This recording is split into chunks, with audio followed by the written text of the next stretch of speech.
ঘাড়ে ব্যথা হচ্ছে, এটা হঠাৎ করে ঘাড়ে ব্যথাটা হতে পারে, অথবা আস্তে আস্তে আস্তে দীর্ঘদিন যাবৎ ঘাড়ে ব্যথা হতে পারে।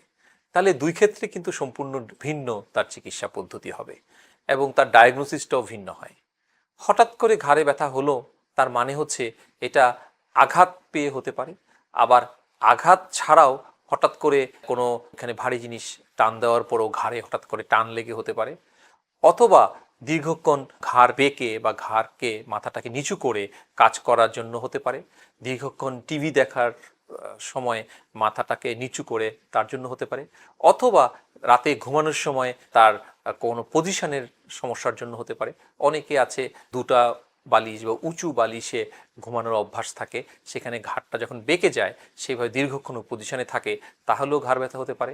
অথবা যারা খুব ফ্রিকোয়েন্ট ট্রাভেলার এবং সব সময় জার্নি করেন এবং দেখা যাচ্ছে যে তারা জার্নি করার সময় অনেকেই ঘুমিয়ে পড়ে, এই ঘুমিয়ে পড়লে এই ঘাড়টা অনেক সময় পেন্ডুলামের মতো মাথাটাকে মুভ করার সময় তা ঘাড়ে ব্যথা হয়। তাহলে যখন হঠাৎ করে ঘাড়ে ব্যথাটা হচ্ছে, প্রথম কাজই হচ্ছে আপনাদেরকে জানানো যে এখানে কোনো রকম মালিশ করা যাবে না। কেননা ঘাড়ে ব্যথা হলো অনেকে আছে খুব তার দ্রুত ওখানে মালিশ করতে থাকে, অনেক সময় সেখানে বিভিন্ন রকম অয়েনমেন্ট ইউজ করে থাকে। কিন্তু ইনিশিয়ালি আমরা প্রথমেই যখন ঘাড়ে ব্যথাটা হয় তখন কিন্তু আমরা বলি ওখানে একটু আইস দেওয়ার জন্য, একটু বরফ ঠান্ডা দিয়ে অ্যাকিউটলি যখন হচ্ছে, কেন জায়গাটা অনেক সময় ওখানে ফুলে যায়, মাসল স্পাজম হয়, স্ট্রেইন হয়, স্প্রেইন হয়, অথবা আঘাতের জন্য হয়, ওই জায়গাটাতে একটু ইনফ্লামেশন হয়ে যায়।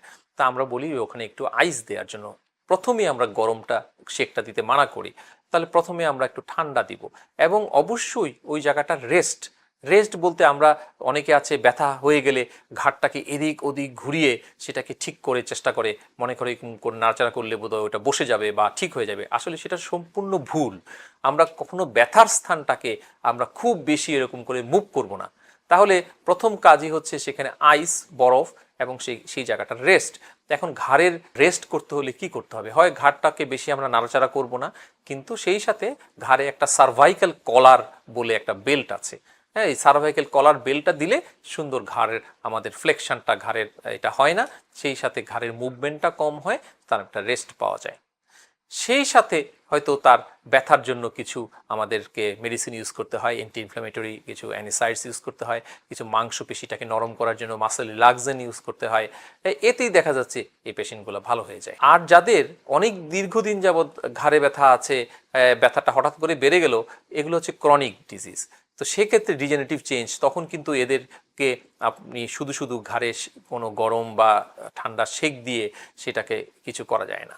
সেক্ষেত্রে আপনাকে সাথে সাথেই একটা পরীক্ষা নিরীক্ষার মাধ্যমে এটা ডায়াগনোসিস করতে হবে, এটা কি সার্ভাইকাল স্পন্ডোলাইসিস আছে যে, বা অন্য কোনো ডিস্ক প্রলাপস আছে, এখানে নার্ভ রুটে কম্প্রেশন হয়েছে, অনেক সময় জন্মগতভাবে বাড়তি হাড় হয়ে যায়, সার্ভাইকাল রিব বলি অনেক সময় থাকে, সেক্ষেত্রে ওইগুলা ঘাড়ে ব্যথা হয়।